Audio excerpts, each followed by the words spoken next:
गपशप जी। तो चलते हैं और करें पोस्ट सेगमेंट की तरफ। इसके अंदर हम आपकी ही सोशल मीडिया पोस्ट दिखाएंगे और आपसे पूछना चाहेंगे कि आपके जहन में क्या चल रहा था या फिर क्या इसके पीछे कहानी है जो आपने पोस्ट की। ठीक है जी, ठीक है, दिखाइए जी। ओह, ये आपने कुछ लगाया। Oh yes, I am the great pretender. ये तस्वीर है 1984 या 85 की। कोयटा में मेरे फादर डीएस थे, स्टाफ कॉलेज कोयटा में। अच्छा, तो वहाँ पे इकरा एकेडमी मेरा पहला स्कूल था, नर्सरी वहाँ से मैंने शुरू की थी। तो मेरे ख्याल में वहाँ पे फैंसी ड्रेस शो था और आपके जो पहले हीरो होते हैं वो आपके फादर ही होते हैं। और अब मुझे थॉट प्रोसेस तो याद नहीं है उस वक्त क्या था, लेकिन डेफिनेटली लगाते वक्त अपने फादर की तरह मैं लगना चाहता था। लगाते वक्त 2 फरवरी 2021, 5 साल पहले लगाते वक्त यही होगा कि दुनिया के साथ शेयर करूं ये तस्वीर मिल गई थी तो आपने कहा कि मैं लगा दूं। हाँ जी। और मैं मजीद उनको जलाऊं कि मैं सिर्फ बड़ा होके गुड लुकिंग नहीं बना, मैं बचपन में क्यूट भी था और नन्ना मुन्ना सिपाही भी था। नन्ना मुन्ना सिपाही भी था मैं। जी आगे दिखाइए। 2018 23 सितंबर, ये भी आपकी तस्वीर? जी, ये मेरी तस्वीर। मेरे ख्याल से वंस अगेन फैमिली हमारी अमेरिका गई हुई थी जी। तो और मेरे आप लिखते हैं when I was young there was so many things that I was never told, now that I'm starting to learn I feel like I'm growing old। हाँ, ये लिरिक है एक गाने का और अच्छा। गन्स एंड रोजेस का एक गाना है यस्टरडेज। ठीक है। सो उस वक्त 2018 में यही होगा। बहुत चीजें हैं कि आपने अपने ओन पे उनको लर्न करना होता है, कोई दुनिया में आपको बताता नहीं है। जब तक आप ठोकरे नहीं खाते, जब तक आपको चोट नहीं लगती, तब तक आप वो विजडम जो होती है आप तक नहीं पहुंचती। तो यही माइंडसेट होगा इसके पीछे। इंटरेस्टिंग बात मुझे ये लग रही है कि अभी आप पहली तस्वीर देखते तो वो इन्होंने कहा कि कोयटा की उस वक्त खिंची हुई थी। हाँ। ये तस्वीर जो है आपने कहा कि ये गालिबन आप कहीं अमेरिका वगैरह थे। ये है 1983 की शायद और अमेरिका में गए हुए थे जी। तो मजे की बात ये है कि आप यहाँ पे अमेरिका जाते ही खुद भी गोरे लगना शुरू हो गए हैं। ये कमाल ट्रांसफॉर्मेशन है। आपकी नजर शायद पीछे गोरी पे है, मुझ पे नहीं है। जी आगे दिखाइए। ओए होए, सोच में मुब्तला है, दुख देकर सवाल करते हो, तुम भी गालिब कमाल करते हो। ये इसमें गालिब साहब का क्या ताल्लुक है इस तस्वीर से? मैं हमेशा से गालिब साहब की लाइफ से बहुत इंट्रीग रहा हूँ, उनके कैरेक्टर से और उन्होंने जो इस दुनिया में इम्पैक्ट दिया है, ठीक है, उससे बहुत इंट्रीग रहा हूँ। बहुत उनका काम मैंने पढ़ा नहीं हुआ, थोड़ा बहुत पढ़ा हुआ है, लेकिन तस्वीर ऐसी थी, समय ऐसा था कि मेरे ख्याल में मैं यही समझता था। और अभी की तस्वीर है कोई 1.5 साल पहले की। जी, तो मैं सिर्फ ये पूछना चाह रहा था कि आप गालिब साहब को शेर कहना चाह रहे थे तो क्या बुरा ना था कि अगर आप गालिब साहब की तस्वीर लगा देते? तो लग रहा हूँ ना गालिब यहाँ पे। आप कहाँ से गालिब लग रहे हैं यार? इतनी जबरदस्त सेटिंग में कौन से गालिब बेचारे? मैं लग रहा हूँ ना, यानी पीछे फल और बीच में टर्की टाइप चीज भी पड़ी हुई है और मॉडर्न गालिब है ना। बहुत आपको रियलाइज करना चाहिए। अब इंस्टा के ऊपर सोशल मीडिया पे हमें थोड़ी सी खूबसूरती मॉडर्न गालिब भी और जैसे उन्होंने कहा एक अमीर गालिब।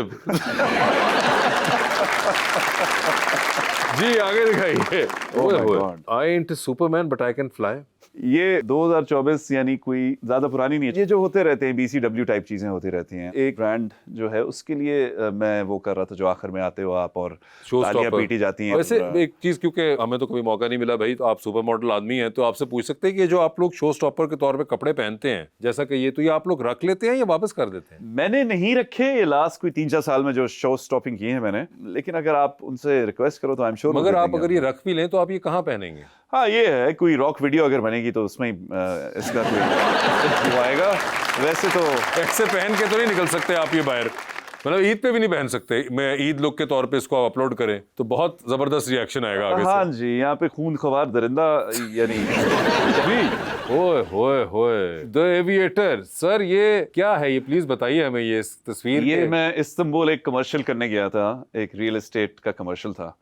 तो वहाँ पे हम एक छोटे मोटे हैंगर पे गए थे, तो वहाँ की तस्वीर है ये। और मैंने 3 साल अपने दिमाग में अपने आप को एविएटर समझा, क्योंकि शुएब साहब की फिल्म में मैं एक फाइटर पायलट का रोल अदा कर रहा था। तो हर चीज़ जो थी मेरी उसके अराउंड रिवॉल्व करती थी। गाड़ी भी चला रहा होता था तो यही F-16 की स्टिक अपने साइड पे सोच रहा होता था मैं F-16 उड़ा रहा हूँ। यहाँ पे भी आया तो अपने आप को बहुत कोई 30 मार खान समझ रहा था और एविएटर समझ रहा था। जबरदस्त। हम पोस्ट करने और तस्वीरें छापने में सोशल मीडिया पे पीछे नहीं रहते किसी से। नहीं पीछे नहीं, आप बहुत आगे हैं। और मजे की बात यह है कि वो जो तस्वीर आती है उसमें एक हीरो आदमी आपको नजर आ रहा है, इधर फिल्टर लगा के सत्यानाश हो जाता है। यहाँ पे भी लगा?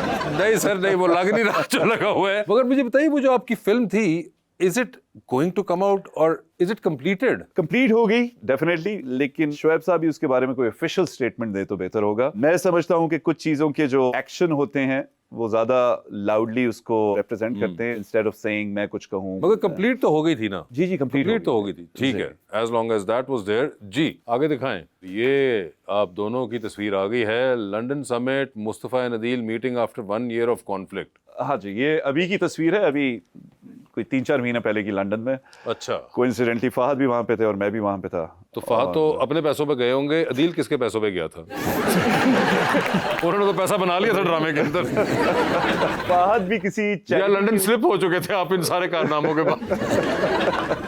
फहद भी चैरिटी के लिए किसी इवेंट के लिए गए हुए थे और मैं भी ब्रैडफोर्ड गया हुआ था किसी चैरिटी इवेंट के लिए। अच्छा। इनफैक्ट मैं शायद अफरीदी फाउंडेशन के इवेंट के लिए ओके। ब्रैडफोर्ड गया हुआ था और वापसी पे मेरी वाइफ की बर्थडे थी तो हम कोई 3-4 दिन लंदन रुक गए थे। अच्छा, तब हमारा ये प्लान बना था। और ये मजाक है ऑब्वियसली। मुस्तफा और अदील जो है, हाँ। दो भाइयों में जो आप अगर आप देख कहानी से आशना हो, हाँ। आपको मालूम होगा कि दोनों भाइयों में देखिए जब आखिर में उन दोनों की जब सुलह हुई तो वो पाकिस्तान में नहीं हो सकती, लंदन में हुई। इससे आपको पता चलता है कि पाकिस्तान के अंदर जब भी सुलह होती है तो उसमें लंदन का हाथ जरूर होता है। फहद और मैं एक दिन सेंट्रल जेल कराची में शूट कर रहे थे। अच्छा, वैनिटी थी और अब उधर उनके क्वार्टर्स भी थे जो कि लोग रहते हैं। हर थोड़ी देर बाद कोई ना कोई फहद को मिलने के लिए नॉक कर रहा है, बड़े दर्जे के ओहदे के ऑफिसर्स भी। यानी वहां से मैं देख रहा था कि ओ वाओ, चले वो तो स्टारडम था उसका। फिर हम जब जा रहे चलते हुए जहां पे भी हमारा सीन था तो वहां पे सलाखों के पीछे भी जो लोग थे वो भी फहद के लिए तालियां और इनका नाम ले रहे। अच्छा, तो जो स्टारडम मैंने फहद का देखा है, मेरे ख्याल में इस वक्त इस मुल्क के सबसे बड़े स्टार होंगे माशाल्लाह। जबरदस्त। और इवन लंदन में हाँ। सेंट्रल जेल से लेके सेंट्रल लंदन तक उनके फैंस मौजूद हैं। जी आगे दिखाइए। ओए ओए ओए, आप कहते हैं life is a game of choice not chance. हाँ, ये मेरा अपना है। जहां पे EI लिखा होगा उसका मतलब कि मेरा अपना कॉल है। ओह अच्छा, खुद से क्रिएट करके प्रेसिडेंट ट्रम्प की तरह वो भी आखिर में लिख देते हैं ना। जी, तो उस तरह आपने कहा कि life is a game of choice not chance. बिल्कुल ऐसे ही है। मैं समझता हूँ जो आपने जिंदगी में चॉइसेस ली हैं उन्होंने आपको यहाँ पे एंड अप किया जहां पे आप बैठे हुए हो। अगर आप मुख्तलिफ जिंदगी चाहते हो तो इसी वक्त डिफरेंट किस्म की चॉइसेस लेने लग जाओ, जो कि सबसे पहले ये हो सकती है कि फोन को मैंने 1-2 घंटे कम देने हैं। ये बात आपकी ज्यादा दिल को नहीं लगी ऑडियंस के? अच्छा नहीं लगा उनका। मगर मुझे बताइए ये ख्याल आपके जहन में ये बिलियर्ड खेलते हुए क्यों आया, पूल खेलते हुए? ये कोई शूट थी जिसकी तस्वीर शायद मुझे अच्छी लगी। अच्छा, और फिर मैं छापना चाहता था और फिर मैं शायद आपने यहाँ पे कोई चॉइस दिखाई है कि मैं लाल वाली बॉल को करूंगा हिट, ऑरेंज को नहीं करूंगा। तो वहां से आपको ये आइडिया आया। जी आगे दिखाएं। और ये डांसिंग इन द मूनलाइट, जबकि सर ऊपर तो सूरज है। हाँ, बस कुछ चीजें होती हैं ना, आयरॉनिक होती हैं, टोटली ऑपोजिट। ये किसी गाने के लिरिक्स तो नहीं है? मेरे ख्याल से है एक गाना डांसिंग इन द मूनलाइट, लेकिन होगा क्योंकि वरना तो इसमें कोई चांद का जिक्र नहीं है सिवाय आपके अपने। बाकी तो फुटबॉल है, सूरज है। बस फुटबॉल से बहुत डीप किस्म की मोहब्बत है मुझे हमेशा से। हाँ जी, और फुटबॉल से भी है। मैं बंदा ही चेंज हो जाता हूँ। जो कैफियत, जो इमोशंस मैं फील करता हूँ फुटबॉल खेलते वक्त, वो कहीं और नहीं होते। जी ओए होए होए।